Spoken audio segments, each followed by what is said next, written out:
Okay, so this is the demo for the Mcu8051 IDE. You open the software, you come to here, then this is just the tips to teach you how to use it. Close it, then to create a new project, you go to the project, new, then you put a project name. If possible, try to make it a short name should be enough. Then you go to create a folder in any location you want. So let's say I put a new folder here, CSO also. So using this folder, then I select the processor type is this one. Then click OK. It will come to this page. Here is the way location for you to type in the coding here. So let's key in the lab file program. You can using the tab to organize your column. So the first one is normally for the label. So I go to the next row using the in assembly programs, they won't differentiate between capital and small letter. So you can put anything small letter or capital as you want. Normally people put in all in capital. So start with just 0h. Then HMP, the MIN. Then go to your main here. It's a move A 00h. Then I move it to P1. So this is to set your port 1 as an output, right? So you are keying all the coding here, following your lab manual. Let's see, you can enlarge it. So after you have keyed in all the coding, you can start to try to compile the code. So to compile is just this one, compile source code. Just click it. Then they ask you to save again because you are creating a ASM file, assembly language files. So you can put the name you want. So let's say CSO again. Okay, then you want to do this ASM. You say yes. Then after it run, you should receive the message here, compilation successful. Okay, if there's any error, they will tell you. So let's say I put this wrongly, so let's say this one I put it using O instead of a 0, then I do compilations, then they'll tell you the error. Okay, so they will tell you syntax errors in here, symbol name 0 or OH. So it means they are telling you where is the error. If you click on it, you can see that they highlighted the row which is having an error. Okay, so compile again, then successful, you will come to here. And in here, if you want to go to simulation mode, you need to click on this symbol, this rocket symbol, start or shut down the simulator. So I click. You must compile successful, then you can go to simulator mode. So if you go to simulator mode, you can see the green line here. So it means they're at the first line of your program. Okay. Then you want to step through your program. Is just using this one. This symbol, yeah, this step program. You can see there's a step program. Okay, this one. Then you click. If you click step program, they will go to the second line.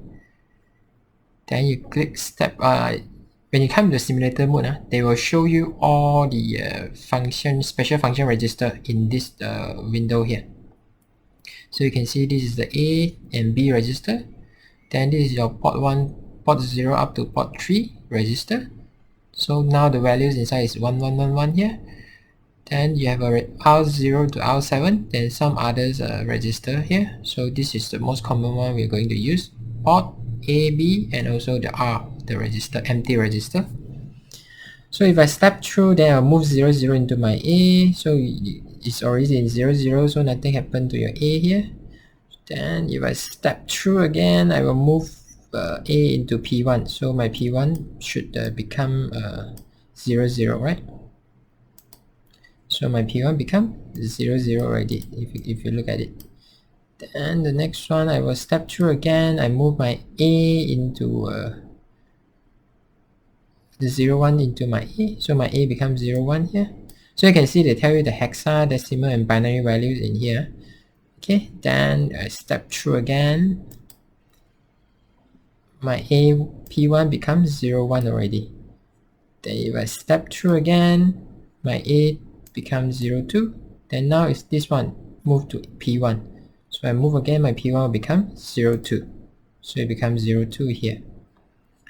Then if I step through again, it will go back to the start because it's A jump to start. So it look back to here again, right? So this is the way you simulate your coding. Then you are able to using your virtual hardware. Okay, you can using the virtual hardware, LED panel, LED display, LED matrix. So let's say I'm using the LED panel here. So this is your LED panel. Okay, then you can configure it, the color of LED you want. Then I put it Windows over at top. So this is the same connection as in your lab. So let's say I want to connect to port 1. So you need to select it as a port 1. Right, this is to select the port.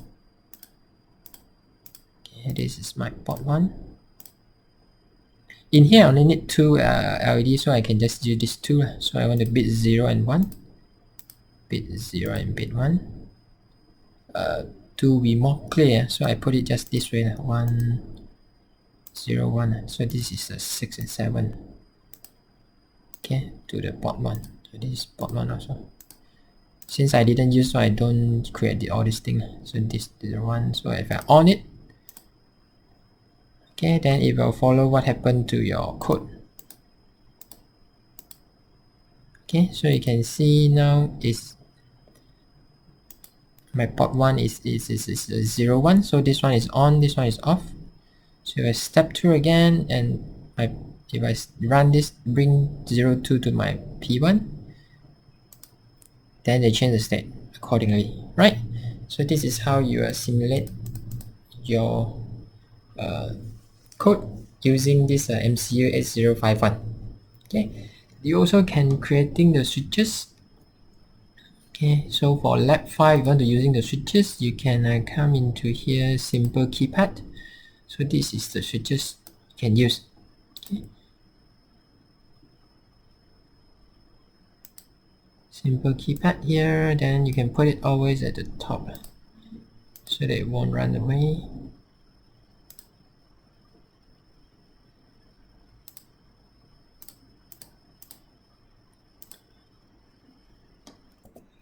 So to do the coding for keypad, I need to change the code. So if you want to change the code, that if you are in the simulation mode, you cannot change it. If you try to type, it won't change anything. You have to stop it.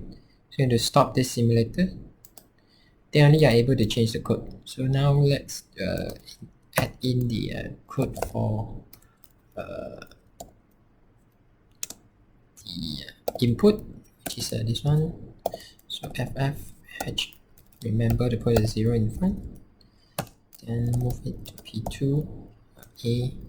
So this is just to set your port 2 as input. Okay, then this one is just moving P2 into your P1. Okay, and this can be delete. Okay, so this is the code for lab 5. Then again, you need to compile it after you train it. I compile it, then I go into the simulation mode. Okay, do the same, I connect it. So this one I connect to port 2. Port 2, bit 0 and bit 1. So this is, I can control my, okay, I do it the same. Put it this way, easier. 0 and 1. So this one is a 6 and 7. If I didn't set it also can, since I'm not using it. So now I connect this 2 to here, this 2 to here. So let's say I step through the program.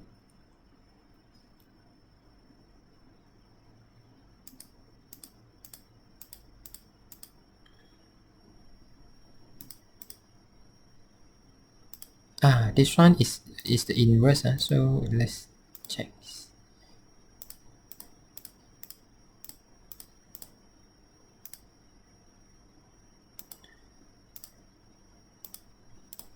So basically, if you connect it, they should connect it to ground.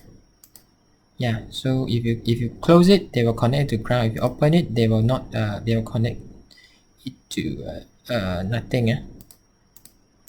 Okay, so instead of using step through, you also can be using this one, animate program. You just click it, they will keep on running here. You can see they'll keep on running the program because you're in the loop, infinity loop, so they'll keep on looping. So by doing this way, you can change, then you can see the instantaneous response. Okay. Then you are on. Yeah, so if I put this radio button means I only can on one at one time.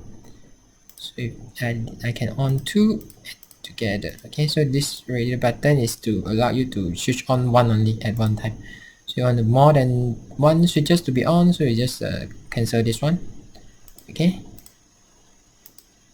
Okay, so this is for you to set the input here.